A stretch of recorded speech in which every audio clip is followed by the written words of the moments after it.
Madam, sir, make I ask you something. If EFCC, police or court letter reach your shop tomorrow, who go defend you? Not your customers, not your WhatsApp status, not your followers. Na paper go talk. You dey sell, you dey collect transfer, you get small signboard, people know your brand. But make I ask you quietly, is this business legally yours? Because lately, we don see trendy stories, business owners wey build brand name, build hype, build hundreds, and suddenly dragging start. Not because dem no hustle, but because structure no complete. You see social media now, today you dey trend for success, tomorrow you dey trend for investigation. We don see am happen to influencers, crypto guys, fintech founders, online vendors. Look at how company like Binance face regulatory wahala in different countries. Even big brands like Meta and TikTok don answer government questions before. If giants fit face regulation, who be you and me? This no be gossip talk o, this na structure talk. Street can make you popular, only documentation can make you protected. Let me tell you about Mama Shade provision store. Mama Shade open small provision store in Surulere. Business dey grow. She even create Instagram page. Customer like her. She name am Blessed Choice Mart. 5 years later, one man come with lawyer letter.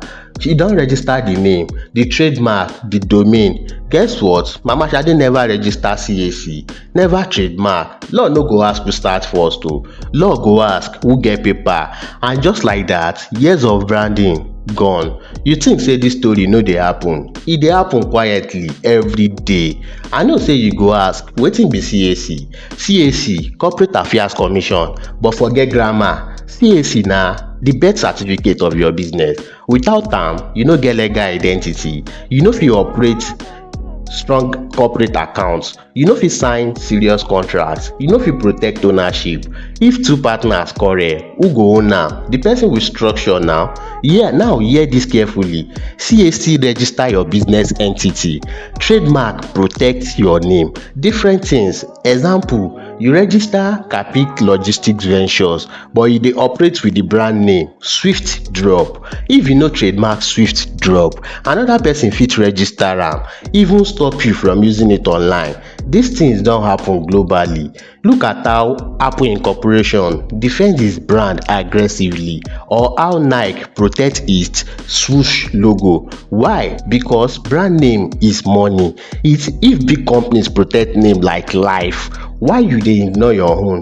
Recently, online, we see names like Rattels and Billord trending. No be to judge anybody o, but notice something. Once money big, once at ten tion loud, once volume high, regulation go look your direction. That's how system works. Success without structure is temporary. When compliance knock, emotion no dey help, paper go speak. There was a time I think say hustle alone dey enough. As long as money dey enter, who send structure? Until I realize something. If anything happen today, I no fit defend what I build. That realization humble me. Hard work without legal foundation na gambling o. Here's what you should do. No panic. I no wan stress you. Just 2 steps. Register your business with CAC. Even if na small business name registration, do am. Trademark your brand name, especially if you dey online. No wait till problem come. Prevention cheaper than crisis. My brother, my sister, you no dey wake up 5 a.m. every day to build something wey go disappear because of paper o. Structure no mean you big. Structure mean you serious. Don't wait until law remind you.